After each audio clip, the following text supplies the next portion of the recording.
Well, we will get started tonight, and we've got some new questions that are up on the board. And so we're going to start with that question right there.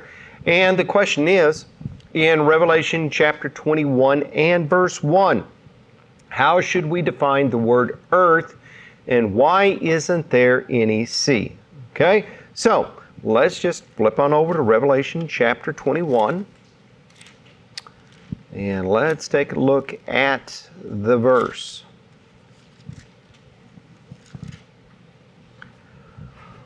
All right, Revelation chapter 21 and verse number 1. Now, keep in mind that with Revelation, what we're talking about here is that back in chapter 19, Jesus returns. Chapter 20, we have the 1,000-year reign of Christ. And then we have the judgment of Satan. We have the great white throne judgment. And then in chapter 21, in verse number 1, it says, give you just a second and flip over there. Still hear some pages turning. All right, chapter 21, verse 1 says, "Then I saw a new heaven and a new earth, for the first heaven and the first earth had passed away, and there was no longer any sea." So, kind of getting back to what the question is, how are we going to define earth in that passage of Scripture? So, just in our English language, we've got a variety of different definitions for the word earth, don't we? We think of earth as far as land, we think of earth as far as the globe, we think of earth as far as like the inhabited world. Much the same that it would be in Greek. And so in Greek, the word earth can mean ground, soil, dirt. The earth gives its increase.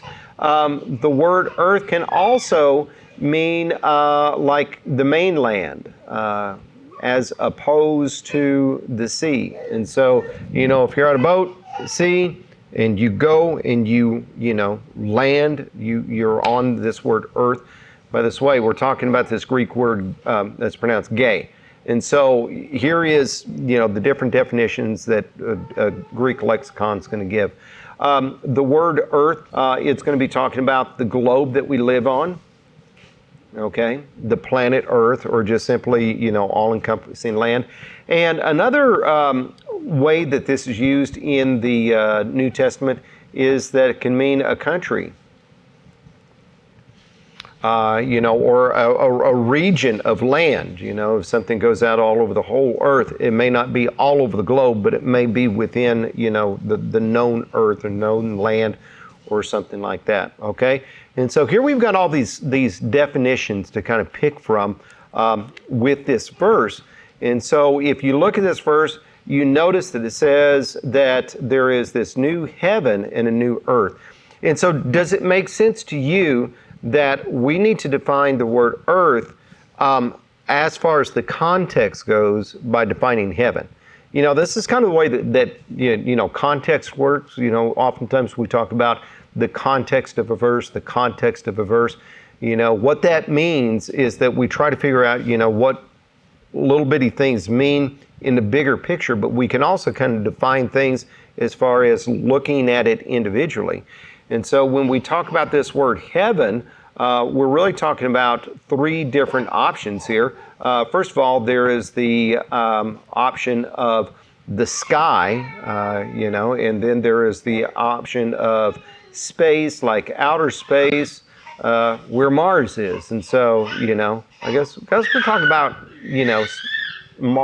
space and Mars a little bit. And then also, heaven can also refer to the place where God dwells, okay? And so, you've heard about the three heavens, and Paul was saying that he got caught up into the third heaven. Well, this is what he's talking about here. And so, heaven, just simply, the sky where the birds fly. Heavens, as far as, God's, the handiwork declares his glory, and the heavens declares glory, and the firmament. Anyway, you get that, okay? And then where God dwells. So, when we look at this word earth, and we look at this word heaven, the question is, what matches here? Of these definitions for earth and of these definitions for heaven, which ones kind of go together here in this spot? Well, you look at it, he's saying, I saw a new heaven and a new earth, for the first heaven and the first earth passed away. So if we're talking about a heaven passing away, then an earth is going to also pass away. So could this be where God dwells? No, because where God dwells, that's not going to pass away. As a matter of fact, that's forever. Could this be the sky? Well, okay, the sky could pass away, and you could kind of look and see maybe some of these other things, but don't you see that maybe the heaven where we're talking about the universe is going to pass away. At the same time, the earth is part of that, the globe. Okay? And so, this is how I think that it would work as far as defining it here. And if you go back to 2 Peter chapter 3, you see something that is going to be very similar. And so in 2 Peter chapter 3, starting in verse number 10, it says, "But the day of the Lord will come like a thief. The heavens will disappear with a roar, and the elements will be destroyed by fire, and the earth and everything in it will be laid bare." And so, you look at this and you think, oh, if this is the earth and everything in it is going to be laid bare, if you think about the heavens are going to be disappearing with the roar, that's a more graphic description of the word passing away, isn't it? Okay. And so we continue to read on down. It says, "Since everything will be destroyed in this way, what kind of people ought you to be? You ought to look forward to the day of God and speed its coming. That day will bring about the destruction of the heavens by fire, and the elements will melt in its heat. But in keeping with his promise, we are looking forward to a new heaven and a new earth, the home of righteousness." Okay? And so going back to the idea about Revelation chapter 21 and verse number 1, if we're talking about earth meaning the globe, and we're talking about heavens meaning everything that's in the universe, then what we see is that, again, chapter 21 follows chapter 19 and chapter 20. And in doing such, what we find is that Jesus comes back. There's the millennial reign. Oftentimes we talk about Jesus coming back as being the end time. But, when you think about it, Jesus coming back is not the end of time, is it? It may be the end of this age, but it's not the end of time, because we've got 1,000 years after that with the millennial reign, and then we've got eternity after that with the heaven ages. That's right here too. And so here we've got the first, the new heaven and the new earth, because the first heaven, the first earth has passed away. And you notice that word new that's there. That word new is not talking about new as far as chronology goes. Okay? It's kind of like, I've got an old car, I go and I trade it in and I get a new car. Okay? So what's the focus? Well, it's newer. It's in chronology goes. This word new doesn't have to do with chronology. It's not like the old earth is the focus and then the new earth is coming and it's in a chronological sequence. What this word new is really talking about is more of something that is new as far as it being different and as far as it being fresh. Okay? And so, you go back to the new car, you say, okay, I got rid of my old car, but I got a new car, which oftentimes we think about, model years, but more than that, it's something that is fresh. It's got the new car smell to it, right? Okay. So here we've got this new heaven, new earth, and going back to what we read about in 2 Peter chapter 3, you remember that new heaven, new earth is what? It's the home of righteousness. Leading up to chapter 21, what have we got? We've got sin. And with sin, what do we got? We got problems, we've got pain, we've got turmoil, we've got all of those things. But because there is the passing away of all of those things and the recreation of something new, then what do we got? We got something that's new. We've got something that's fresh. And the difference is this is going to be the place where righteousness dwells, because this is where God dwells with us. This is what chapter 21 and chapter 22 is all about. Okay? All right. So that's the first part of that question. The second part of the question is just simply this word see. What in the world does it mean where it says, and there was no longer any sea? I'll be honest with you. I'm not exactly for sure about this answer. I heard about this answer a long time ago when I was in seminary, and it made sense to me then. It makes sense to me now. If you come up and say, you know what, that doesn't make any sense, this other answer makes more sense, okay, I'll listen to you. But I think that what this has to do as far as that there's no longer any sea, the significance to that is more in the illustrations that we see in the book of Revelation and in prophecy more than anything else. Okay?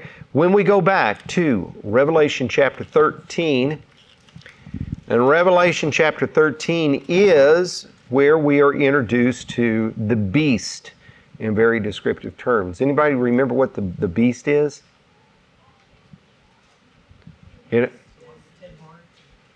Well, right, but it's the government of the Antichrist. I mean, we're talking about the Antichrist, but in addition to that, we're talking about the government of Antichrist, and it goes hand in hand together. Because, for example, you look at presidents, and you talk about Biden did this. Well, it was really the Biden administration that did it. But we oftentimes associate presidents with the executive branch, right? And so if you talk about a dictator, especially a worldwide dictator, can't you see that they're really going to be combined as far as the man Antichrist and the government that he is heading up? And so, here's the beast. Now, in chapter 13, verse number 1, it says, I saw, and the dragon stood on the shore of the what? The sea. And I saw a beast coming out of the what? The sea. Now, Marge, you mentioned about some of the descriptive qualities of the beast, okay? Can anybody tell me another book in the Bible that has these same descriptive qualities? Daniel. Okay, so let's flip back to Daniel chapter 7. Ezekiel, Daniel, if I can get there. Okay, so Daniel chapter 7. What we see is that, verse number 2, Daniel said, in my vision at night, I looked, and there before me were the four winds of heaven churning up the great sea. Four great beasts, each different from the others, came up out of the sea. And so in Revelation chapter 13, we've got the Antichrist kingdom coming up out of the sea. Daniel chapter 7, we've got the four beasts coming up out of the sea. Now, these four beasts are going to represent Babylon, Persia, Greece, and then Rome. In that fourth kingdom of Rome, later on is going to have turn into the Antichrist kingdom as far as the vision, the prophecy of the book of Daniel. Okay, so here we've got the sea. The sea is going to be representative of the churning and the things where human government is going to be formed. Okay? And so it's not necessarily representative of human government, but it's where human government is going to be coming from. Now, since we were talking earlier about election, human government is necessary. Human government has done good things, but has there ever been a human government that didn't do anything bad? No. Okay? Human government makes mistakes because we're only human, right? And sometimes human government can not only just simply make mistakes, sometimes human government can be very wicked, evil, and in the case of Antichrist, anti-God. And you say, okay, how is it that somebody can take hold of power like that that's going to be so far opposed to God? How do we let it happen? Well, it's because people are wicked and evil and anti-God too. That's how it happens, right? So if we're going to have a new heaven and new earth, and with that new heaven and new earth that is new and it's going to be the home of righteousness, then can't you see there's not going to be any more sea? And the reason why there's not going to be any more sea is because there's not going to be any more need for human government, because there is going to be God's government. God is going to be there, and we are going to be His people. Now you say, okay, well, is this just simply figurative? Are we really going to have a sea there? Well, I don't think so. And you think, well, how in the world can you have a world without a sea? Well, keep in mind, this is a new heaven and a new earth. And when you start to read about the new heaven and the new earth, there's no sun, because the Lamb is the light. The river of life comes and waters the garden. The New Jerusalem is, I think, like 1,400 miles wide, deep, and tall. It's a cube. And when you put those dimensions on this globe, it doesn't make any sense. Because if it does, you've got the top floor of Jerusalem, the penthouse suite, being way up there in outer space. So it's like, how in the world is that possible? Well, it's not possible with this heavens and earth, but it is possible with the new heavens and the new earth. And so if those things are possible in the new heavens and the new earth, that is very possible that there is not going to be any sea. But again, the focus there is the fact that there's not that churning and need for human government, because God is going to be present. Okay. You guys, questions and comments on that one? No, it's very helpful having you give me the symbolism of the government to the sea, and the churning and the need for some in this day and age to have that kind of system.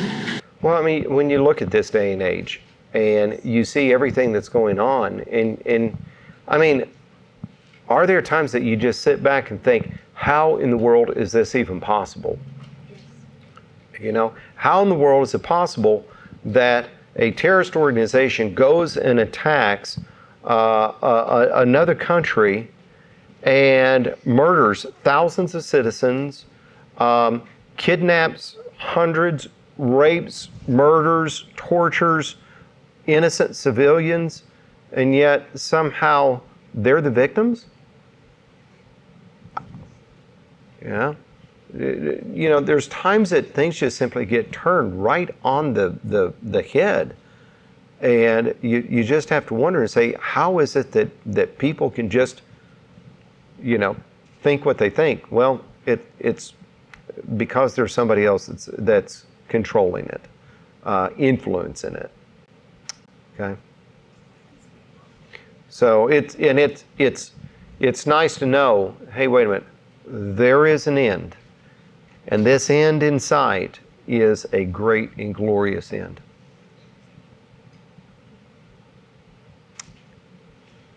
Okay.